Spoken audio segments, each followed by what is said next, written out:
Запись жүргізіп қояйын бұдан да. Енді 7-ші лекциямызда біз түркі тілдерінің дамуындағы жаңа дәуір, түркі тілдерінің қалыптасуы, енді тіл болып, ұлт болып қалыптасуы 15-20 ғасырдың арасы және ең жаңа дәуір, яғни 20 ғасырдан бері қарай. Осы екі дәуірді қатар аламыз.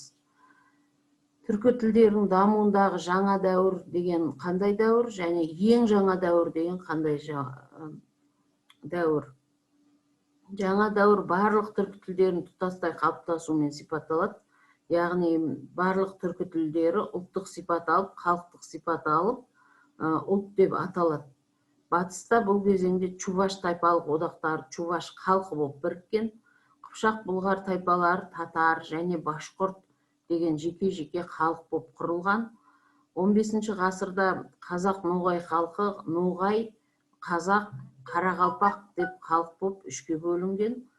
Екінші жағынан жаңағы 16 ғасырда қарайым, құмық, қарашай балқар, қырым татарлары қыпшақ тобынан бөлініп шығып, жаңа дәуірде тілдік үлкен белгілерге жаңағы тілдік белгісінің арқасында тіл болып қалыптасты. Жаңа дәуірде сонымен қатар гагаузы қалыптасқан. Осыларды біз әдемілеп қазір жазып алайық. Балалар, осыны жақсы білуіміз керек.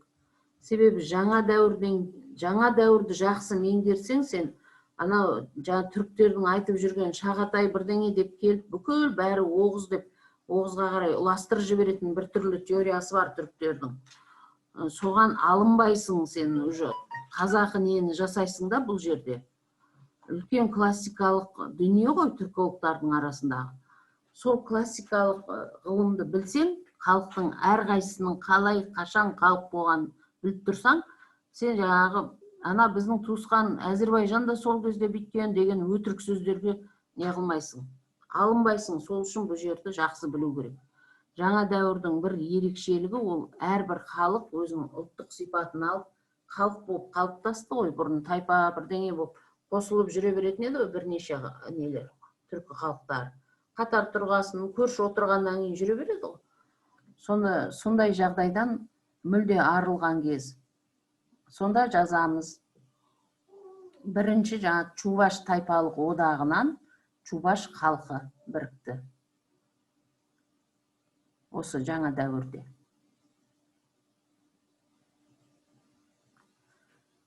Қыпшақ бұлғар тайпаларынан, мына жерде мысалы дүние жүзіне лекция оқып отырған түркологтар бар, бірақ жаңағы осы классикалық классификацияны бұрмалап жібергенде олар қазір.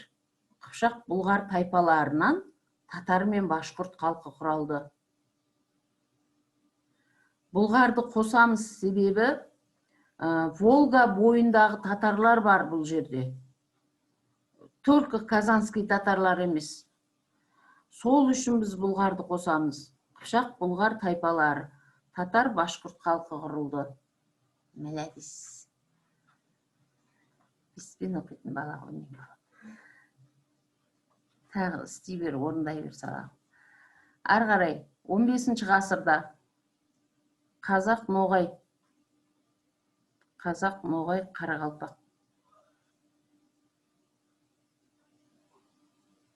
Қазақ пен ноғай ара жігі ажырап 15 ғасырда қазақ ноғай болып халық болып тұрса, 16 ғасырда ноғайлар енді қарақалпақтан да бөлініп шықты өздері. Жаңағы ноғай деген халық бар ғой 15-тегі. Сол 16 ғасырда енді қарақалпақтың ішіндегі ноғайларды да біріктіріп алды өзіне. Сөйтіп үлкен ноғай деген халық болды. Қарақалпақ болса да бөлек отырды.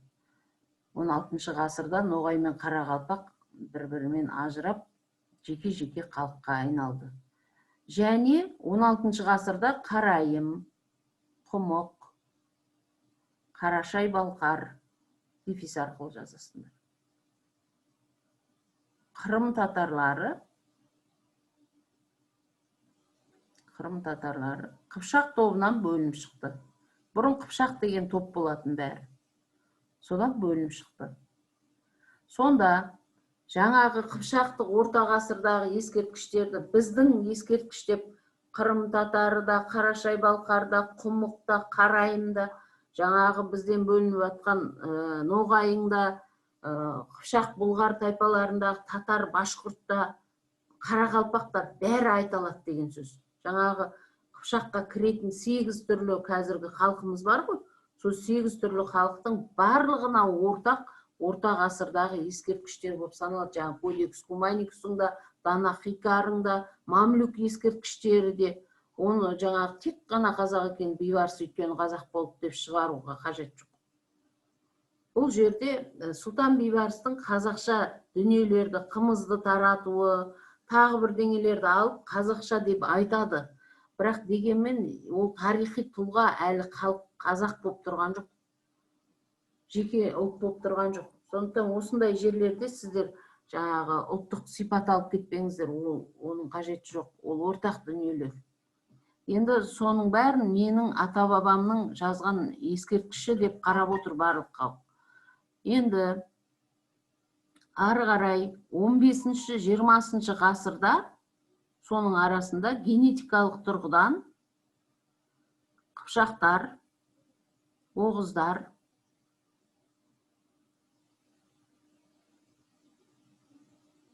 соның ішінде 15 ғасырда тағы да ұйғырлар мен өзбектер жеке халық болды.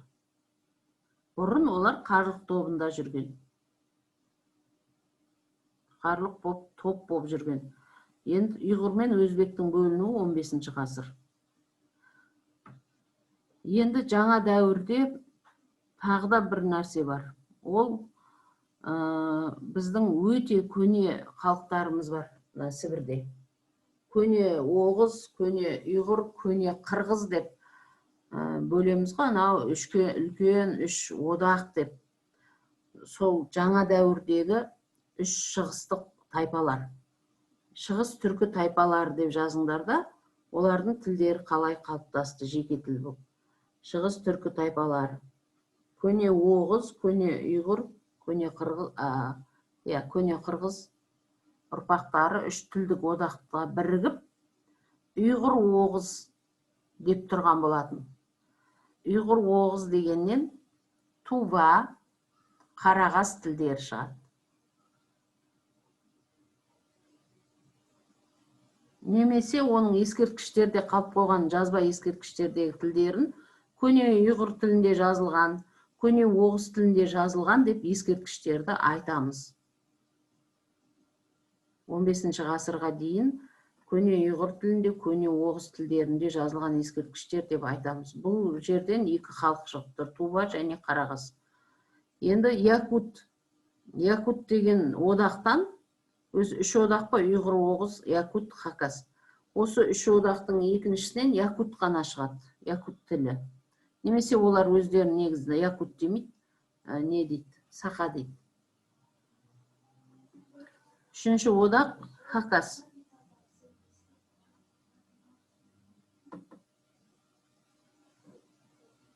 Хакастан енді қазіргі Хакастың диалектілері, Алтай тілінің элементтері, немесе диалектілері, сосын Камасин, Сары ұйғыр, Фуй қырғыздары.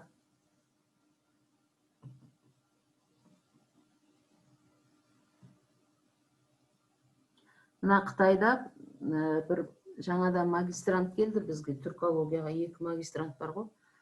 Сонда Қытайдың жаңағы несін, Қытайдың түркілерін зерттеуге кірісті ғой, енді түркологияның магистратурасы болсын. Сонда Қытайдың түркілерін зерттегенде олар Ердалдың сөзі бойынша алып отыр. Ердал деген ағылшын тілінде айтатын түрктің несі, ғалымы. Ағылшын тілінде лекция оқитын.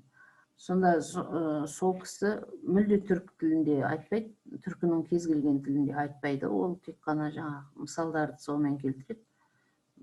Бірақ көбінесе сол ағылшын тілінде түсіндіреді. Әлемге таратып жүр ғой енді түркінің сипатын. Бірақ түрк қып таратып жүр, сол жері ұнамайды маған. Түркілік сипат деген бөлек болу керек. Ол жерде татарды былай қойып, өзбекті былай қойып, или нені қырғызда бейшара деп өйтуге болмайды. Бұл бәрін бірдей ұстап отыру керек халықтар.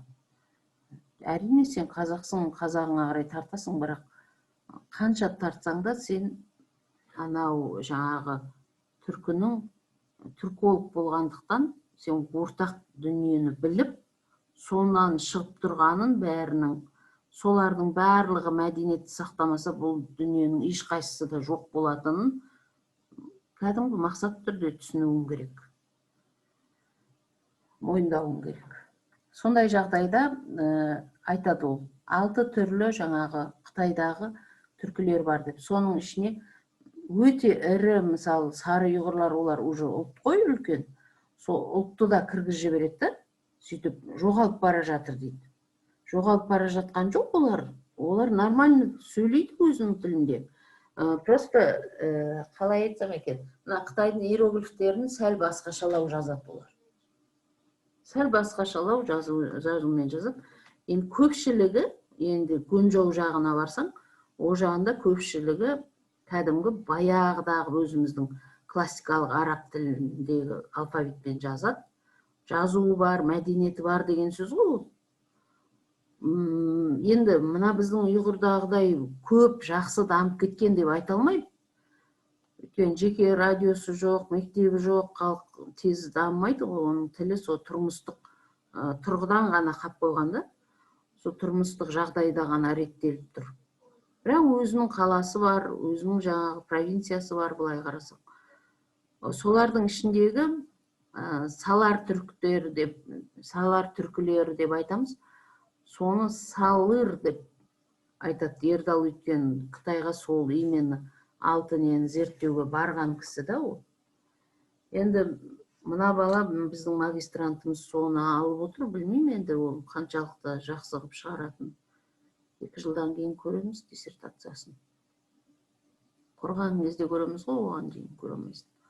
Бірақ мақалаларынан ақ алымы қанша екенін білінеді. Любой ғалым.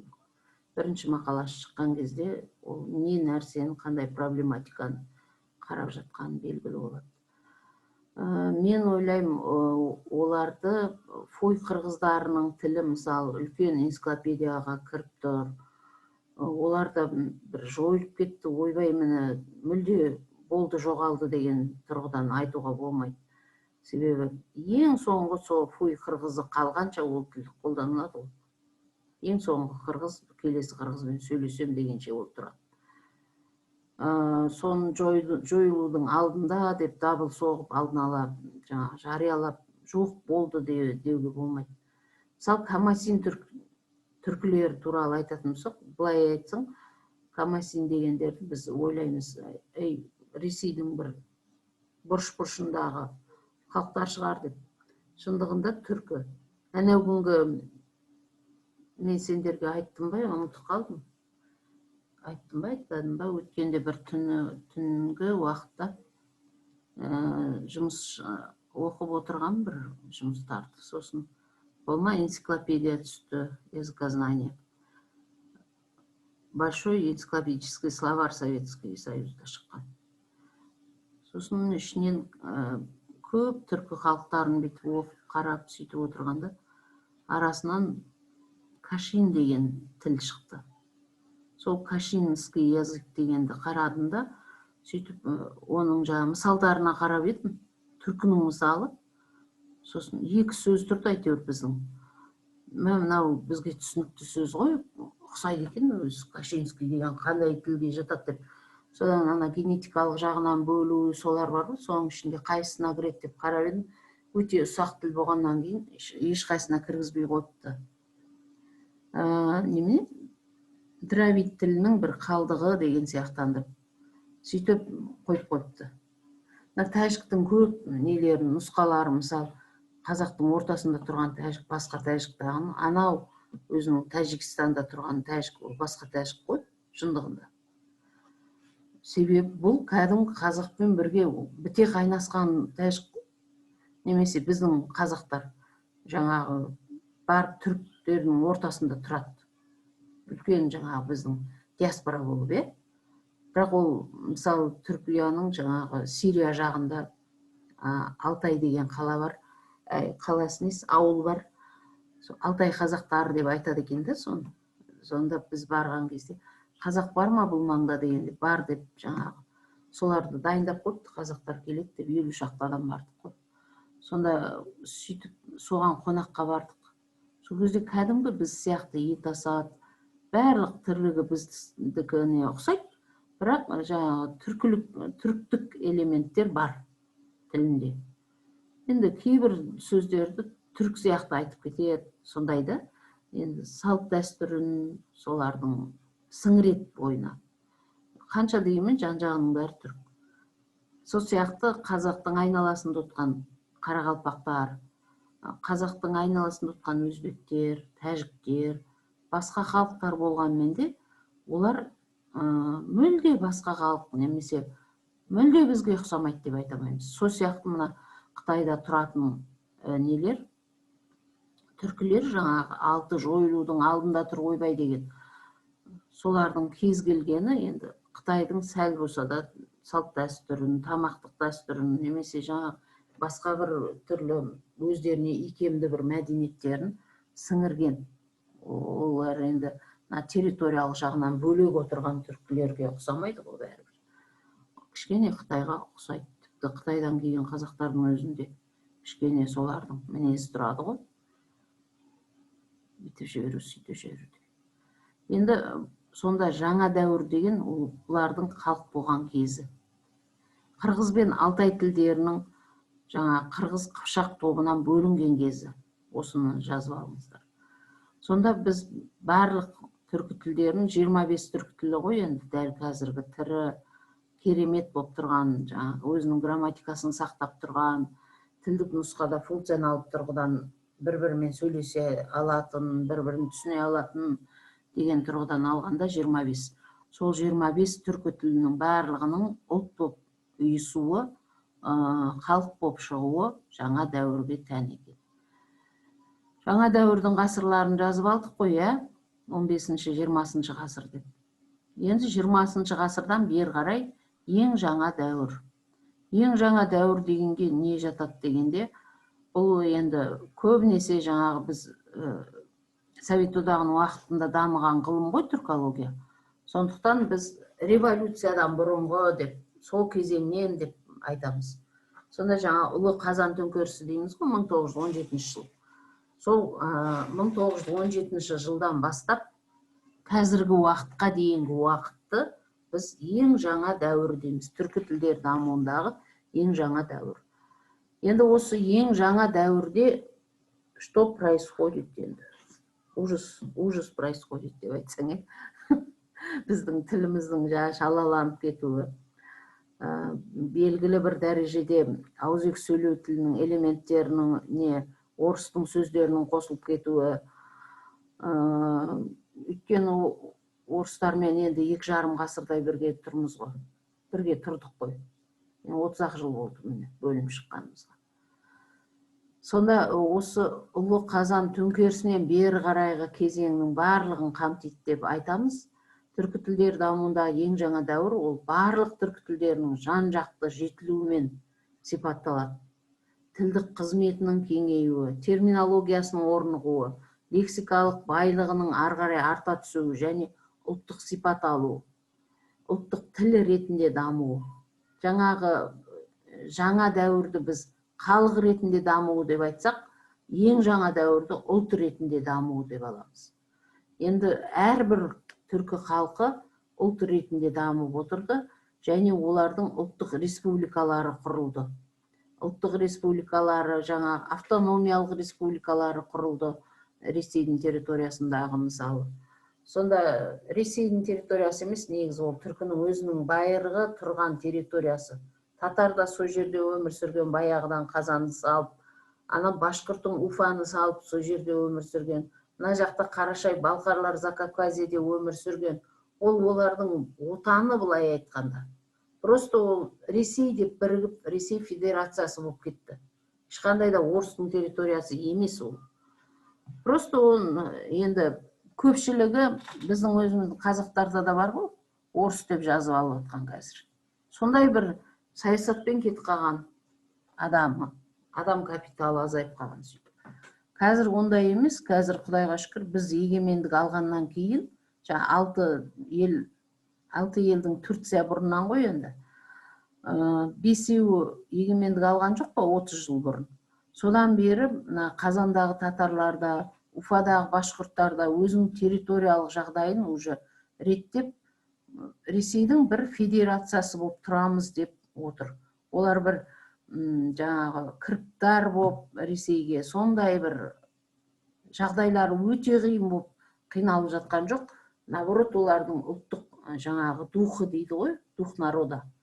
Ұлттық рухы мықты халықтар болып саналады. Себебі олар өмір бойы орыспен күресіп отыр. Біз Құдайға шүкір іргемізді бөлек салдық қазір. Бірақ енді іргемізді бөлек салдық деп біз қазақы бір сасық дамуға емес, дұрыс, парасатты, мәдени кәдімгі орта ғасырдағы бабаларымыз айтқандай, біздің өзіміздің ұстанымымыз бар, халқымызға ешқандай жаңағы зиян келтірмейтін жолдарды таңдауымыз керек. Таңдап келе жатырмыз ғой, бірақ оны көп адам түсінбейді. Анау жеп қойды, мынау бүйтіп қойды дегеннен асамайды ғой сауаттар. Сауаты төмен болғасын солай болады. Баспасөздің бәрі, жаңағы интернеттің бәрі шулап жамандай бергеннен кейін ойлайды ғой бізді ыңғай жаңа жемқорлар бірдеңелер басқарып отыр. Өтірік оның бәрі. Өтірік дейтін себебім халық болып тұрмыз ғой біз, қырылып атқан жоқпыз. Анау Қырғызстанды қара, қырылып жатыр. Күрескер халық деп қояды, оны дәңкілдетіп, өйтіп айтудың қажеті жоқ. Ол күрескерлік па, әлде ол қыру қаншама экономикалық минусқа келіп жатыр. Біз Бішкекке барғанда ешқандай андай бір современный адам ретінде мынау күшті жер екен, мына қырғыздардың елі екен дегенде бәрі қырғызша сөйлеп жүр, әрине онысына сондай риза болдық. Ол енді классикалық өте жақсы ұлт екенін көрсетеді. Ал несі? Зданиялары, көшелері ужасный. Ужасный. Современный адам, ойбой, мынау, что за отан дейді мынандай жер.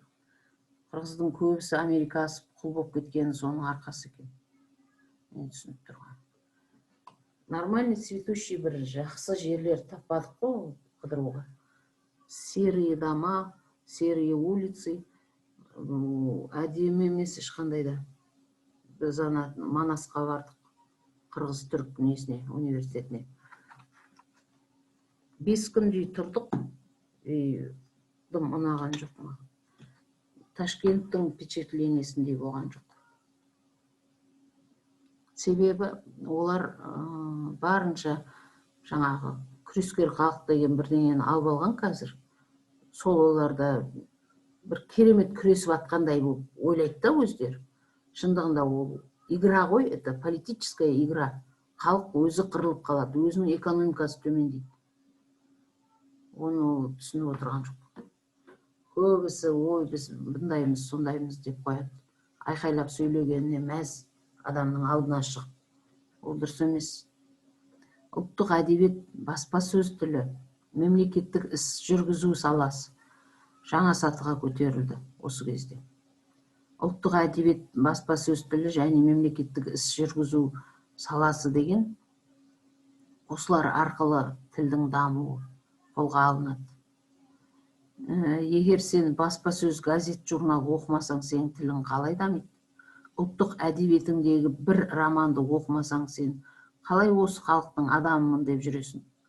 Және мемлекеттік іс жүргізу, заявка даже могут только на русском писать. Сондай қазақтарда бар біздің арамызда. Ол деген не? Ол өзінің ана тілін, өзінің жаңағы өсіп отырған ұлтын сыйламау.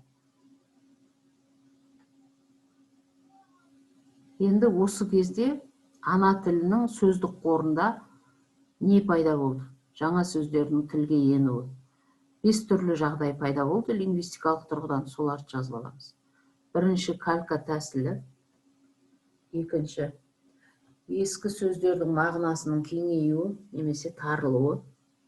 Ескі сөздердің мағынасының кеңеюі, тарылуы. Үшінші күрделі сөздер мен сөз тіркестерінің қалыптасуы. Ой, күрделі сөздер өте көбейіп кетті ғой қазір. Төртінші туынды сөздер. Бесінші сөздердің қысқару тәсілі арқылы жүзеге асып келеді. Апай, үшті қайтала жеңізші. Үшінші күрделі сөздер мен сөз тіркестерінің қалыптасуы. Күрделі сөздер мен сөз тіркестерінің қалыптасуы.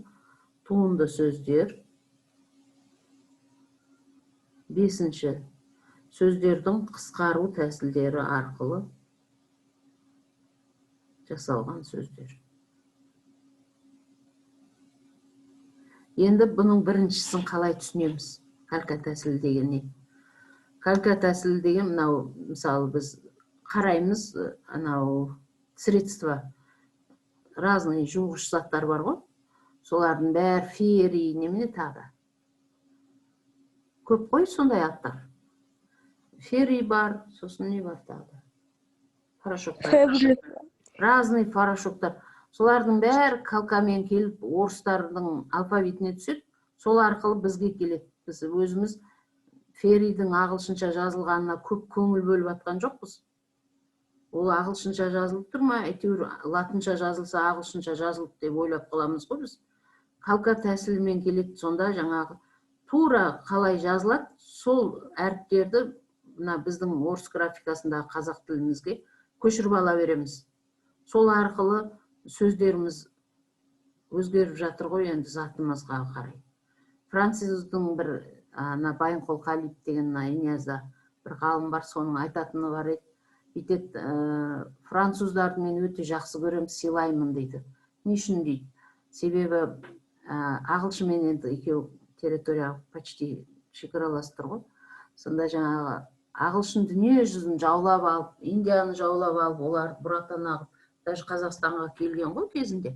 Ана немене Қарағанды деген романы бар, Ғабит Мүсіреповтің. Соның ішінде ағылшындар келіп, көмірді өзінікі қылып, бізді басқармақшы болған. Сол оқиғалар бар. Сонда Индия арқылы жаңа Қазақстанға да өткен кезінде территориясына қызық.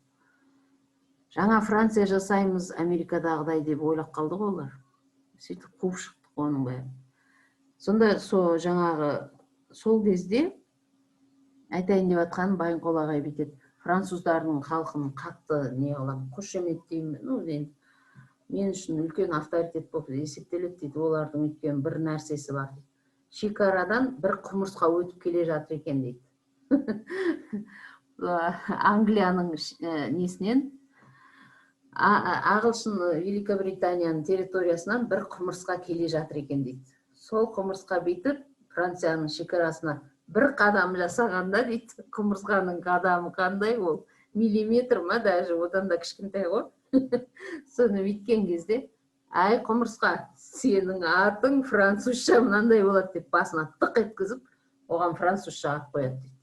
Яғни таможнясынан өтетін әрбір затқа француздың аты қойылмаса французша, онда ол өтпейді екен. Вот они как себя сохраняют. Өзінің тілін таза ұстау үшін ол әрбір затты, енді ана құмырсқа деп жай күлкілі келтіріп тұр ғой ағай. Бірақ шындығында әрбір бір зат, мысалы, жаңа ағылшынның атауымен кіріп келе жатыр ма? Мына столымыздың үстінен ақ мысал келтіре берсек болады бүйтіп көрсетіп. Мынаның аты не? Мынау не? Флешка, иә? Апай, сізде камера сөніп тұр. Камераңыз қосылып тұрған жоқ сіздің.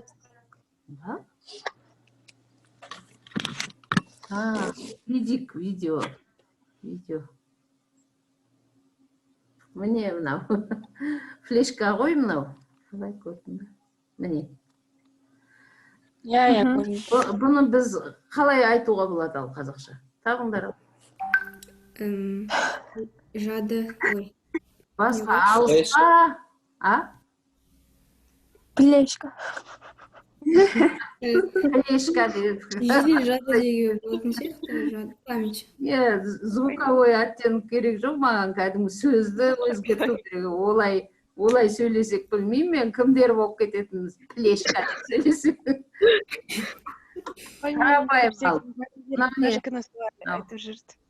Ойбай, қияндар. Мынау. Степлер. көрдіңдер ме? Қай тілде сөйлеп отырсыңдар? На английском де. Осы сөздерді жазып көрдіңдер ме?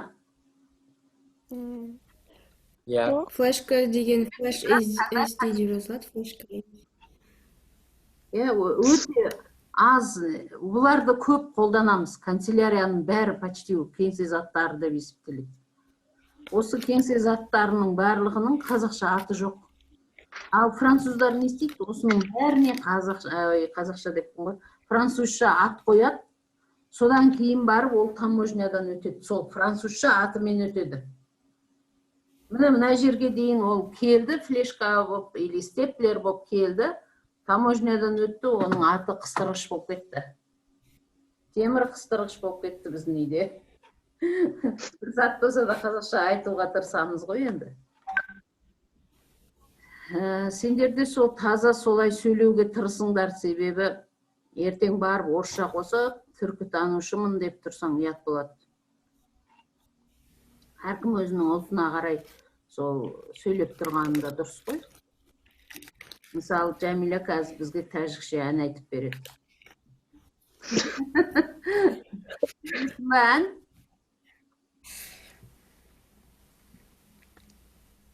ал Зарина сенше өзбекше не білесің? Билет береді. Өзбекше. Баригелді білесің ба? Ау? Баригел деген ән бар еді ғой баяғыда. Жоқ, білмеймін. Мен только андай современный қоямын.